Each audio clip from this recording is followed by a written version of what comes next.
تو زندگی کی اصل کیا ہے زندگی کی؟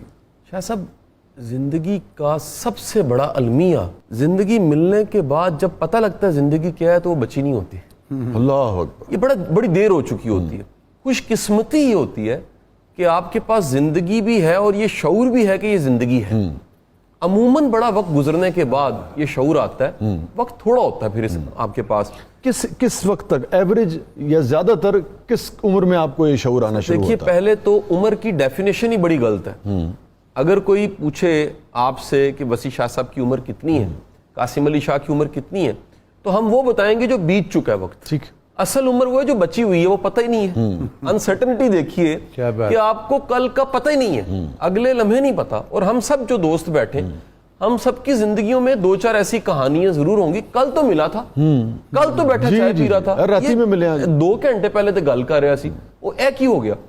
انسان کو موت ایک نا الائنمنٹ ورڈ ہے انگلش میں.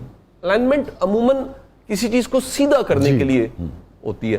اور آپ دیکھیے نشانہ بھی لینا ہوتا ہے تو آپ نالی جو بندوق کی ہے اس میں جو اگلا مکھی ہے اس کے ساتھ آپ جوڑتے ہیں تو وہ الائنمنٹ ہوتی ہے. جب تک آپ موت کو یاد نہیں رکھتے زندگی کی سمجھ نہیں آتی. زندگی کی الائنمنٹ جو ہے آپ کو الائنمنٹ نہیں ہوتی. یعنی آپ انجام کو سامنے رکھے بغیر اگر زندگی گزار رہے ہیں تو وہ زندگی کو شعور والی زندگی نہیں ہے, بھیڑ بکریوں والی زندگی ہے. آپ کی انسان کی اور باشعور انسان والی زندگی وہ زندگی ہے جس میں آپ کو موت یاد رہے. ایک کہا جاتا ہے 2 جملوں میں کہ جی ماری جانا ہے تو پھر کی کرنا ہے, لیکن دوسرا جملہ ہے کیونکہ مار جانا ہے کچھ کر کے جانا ہے. یعنی کچھ کر کے جانا اور پھر اس کو احکام الہی کی پابندی میں کر کے جانا, یہ یاد رکھنا کہ میں آیا ہوں, میں نے جانا ہے اور اس کا حساب ہے, اس کا حساب کتاب ہونا ہے. پھر آپ سنجیدہ ہو جاتے ہیں. میں سمجھتا ہوں کہ زندگی میں غیر سنجیدگی موت ہے. زندگی سنجیدگی کے ساتھ زندگی ہے کہ یہ وقت گزرا جا رہا ہے, یہ واپس نہیں آئے گا. شاہ صاحب دیکھیں نا بے بسی کیا ہے. دنیا کا کوئی کھرب پتی ہو, بلینئر ہو, طاقتور ترین انسان ہو, ایک لمحہ واپس نہیں لا سکتا جو گزر گیا.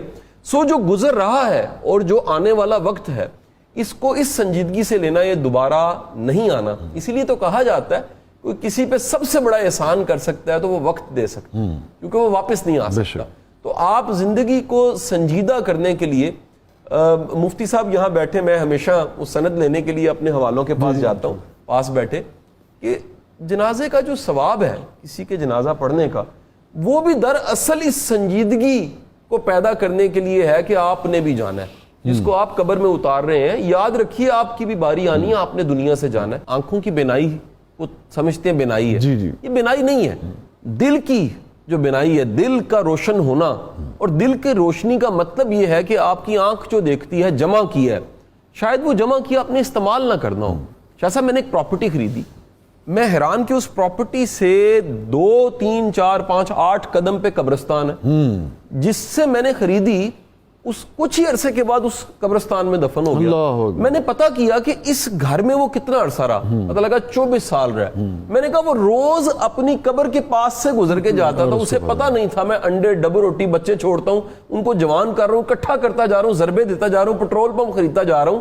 کبھی سوچا تھا کہ چند قدم پہ میں نے دفن ہونا ہے اور مٹی میں چلے جانا ہے. دراصل یہ جو فردوسی بننا ہے یا یہ جو بڑا انسان بننا ہے, میرا خیال ہے اس کو بھی بڑی خوبصورت بات راشد صاحب نے کی, یہ ایک بار ملی ہے, ری ٹیک تو ہے نہیں. جو اس کو ایک بار ملنے کے بعد اس کی قدر کرتے ہوئے گزارتا ہے وہ مقام پائے نہ پائے اس جینے کا حق ادا کر دیتا. اللہ اکبر. یہ جو اینگل ہے خلوص کا, یہ جو خلوص کے رشتے ہیں کہ میرے احباب بھی حاضر ہوں, کیا بات ہے, فیملی ماں باپ بھائی بہن بیٹا تو ہیں, میرے احباب بھی حاضر ہوں, اس اینگل کو کیسے دیکھتے ہیں؟ یہ جو خلوص, جب آپ عشق رسول میں مبتلا ہوتے ہیں تو دل آپ کا کیسا خالص ہو جاتا ہے؟ شاہ صاحب عشق مجازی اور عشق حقیقی کی لٹریچر میں بے شمار ڈیفینیشنز پڑھی ہیں. کہہ لیجئے کہ سب سے میری پسندیدہ جو ڈیفینیشن ہے عشق مجازی یا عشق حقیقی کی, میرا خیال ہے وہ اس شعر میں وہ میں سمجھا پاؤں گا کہ ایسا عشق جس میں آپ سب کو شامل کرنا چاہتے ہیں وہ حقیقی ہے. واہ واہ واہ واہ واہ, کیا اور جس میں آپ خود قابض ہیں, واہ واہ واہ, وہ مجازی آپ سے دور ہے, بالکل آپ قریب نہیں کرنا چاہتے, بڑی نہیں کر سکتے رقیب کو, کیا اچھا نکتہ, وہ آپ کا پھر عشق کیا اچھا نکتہ ہے. تو عین جو کہہ لیجیے حق ہے وہ آپ کے رب سے آپ کی محبت بندگی. اس محبوب کو آپ ساری دنیا سے ملانا چاہتے ہیں, سب کا محبوب ہو جائے, اس محبوب کو سب سے چھپانا چاہتے ہیں, یعنی آپ اس محبت میں سب کو شریک کرنا چاہتے ہیں. آپ کی تمنا ہے کہ جیسے میں نثار ہوں سب نثار ہو جائے سبحان اللہ آپ کے نام نامی پہ. تو یہ عین پھر عشق حقیقی ہے. کیا کہنا ہے, میرا یہ ایمان ہے اس بات پہ, اس جملے پہ میرا پورا یقین ہے کہ حضور کی ذات گرامی کو جاننے کے بعد آپ عشق سے بچ ہی نہیں سکتے. بے شک. یعنی یہ ہو نہیں سکتا کہ آپ شخصیت سے واقف ہوں, آپ انداز سے واقف ہوں, آپ سیرت سے واقف ہوں, بالکل درست, اور آپ بچ رہے ہیں. اس کا مطلب ہے آپ کو باشعور انسان نہیں ہے. باشعور انسان گناہگار ہو سکتا ہے, لیکن یہ کنفرم بتا دوں کہ آپ کی محبت اور عشق میں کمی نہیں کر سکتا. بالکل درست بات, بالکل درست بات. زندگی کی جو کامیابی ہے وہ آپ کے نزدیک کیا ہے؟ قاسم علی شاہ صاحب کے نزدیک کیا ہے؟ شاہ صاحب کامیابی کی تعریف اگین بندہ بدلے تو کامیابی کی تعریف بدل جاتی ہے. لیکن کسی بھی شخص کے لیے جو اس کے مقاصد ہیں, جو اس کی خواہشات ہیں, ان کے پورا ہونے کا نام کامیابی ہے. لیکن ایک میچور انسان, ایک بالغ ذہن کا انسان اگر تھوڑا سا غور کرے تو خواہشیں پوری ہونے کے بعد جو بچے دیتی ہیں ان کا نام بھی خواہشی ہوتا ہے. سو خواہش کے بعد پھر خواہش. ایک سلجھا ہوا سمجھدار انسان یہ سمجھ جاتا ہے کہ مجھے بہت سا پھیلنا نہیں ہے, مجھے کہیں رکنا ہے, اور رکنے کے بعد یہ دو چیزوں میں بیلنس بڑا ضروری ہے. ایک ہے اسپریشن, آرزویں, اور دوسرا ہے کیپیبلٹی, میری اصل میں صلاحیت کیا ہے. تو آپ اپنی اسپریشنز کو لگام ڈال کے زندگی کے ہر شعبے میں, آپ کے 7 ایریاز آف لائف ہیں, آپ کی ذاتی زندگی ہے, آپ کی فیملی لائف ہے, آپ کی پروفیشنل لائف ہے, آپ کا اور آپ کے رب کے درمیان میں ایک تعلق ہے, آپ اور سماج ہے, آپ کا کنٹریبیوشن ہے, آپ کی خود شناسی ہے. آپ اسپریشن کو سامنے رکھتے ہیں اور کسی وقت میں دیکھتے ہیں کہ میری کیپیسٹی کیا ہے, میری کیپیبلٹی کیا ہے. یعنی اپنی کیپیسٹی اور کیپیبلٹی کو بہترین استعمال کرنا میری نظر میں کامیابی ہے. کہ آپ کر سکتے ہوں اور وہ کر ڈالیں, یہ کامیابی ہے. اب رہ گیا نتیجہ رب کے پاس ہے, یہ دنیا کا کوئی بندہ انشور نہیں کر سکتا. بہترین نیت, بہترین کوشش کے بعد جو ملے وہ حاصل ہے, اس پہ راضی رہنا چاہیے.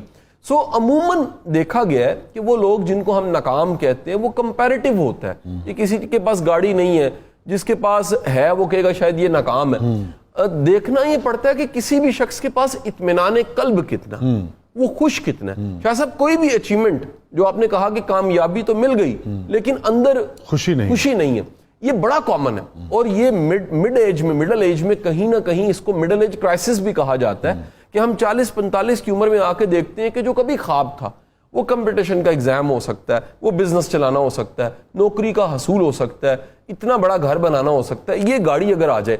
یعنی یہ دیکھیے کہ آج وہ تمام کی تمام چیزیں ہماری زندگی میں, سننے والوں کی زندگی میں آج جو ہیں, یہ کبھی خواہش تھی, یہ تمنا تھی, یہ کبھی خواب تھا کہ شاہ جی یہ گاڑی اگر آ جائے تو کتنا سکون ہوگا. یہ پورا ہو چکا ہے اور خوشی نہیں ہے. اس کا مطلب ہے کہ کوئی غلطی ہم سے ہوئی. اشیاء سے خوشی نہیں ہوتی, راضی رہنے سے خوشی ہوتی ہے. دوسرا, اشیاء اکٹھا کرنے سے خوشی نہیں ہوتی, بانٹنے سے خوشی ہوتی ہے. تیسرا, خوشی کبھی بھی کسی کیٹو کے پہاڑ پہ بیٹھ کے نہیں ہوتی, اس پروسیس کو انجوائے کرنے سے خوشی ہوتی ہے.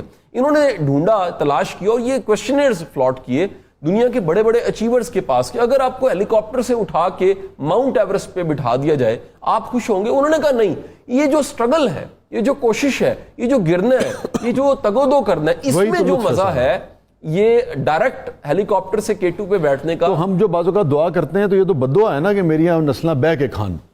یہ تو میں سمجھتا ہوں حماقت ہے, جذباتی بات ہے. بنیادی طور پہ میں بلکہ یہ نصیحت کے طور پہ اگر اپنے فالوورز محبت کرنے والوں کو کہوں, اپنے بچوں کو مصروف رکھیں, ان کو اچھی مصروفیت دیں. یہ جو ویلے نکھٹو ہے نا, معافی کے ساتھ کوئی انویسٹر مائنڈ سیٹ بالکل کہ پیسہ اکٹھا کر لیا, اس کے بعد انہوں نے صرف سر جی وزن ودے گا, بیماریاں جسمانی ذہنی بیماریاں, جذباتی طور پہ ڈیمیج, اور سب سے بڑھ کے نکھٹو ہو جائیں گے. نکھٹو بندے کا سر بڑا چیلنج ہوتا ہے, وہ کام شروع کر کے کنٹینیو نہیں کر پاتا.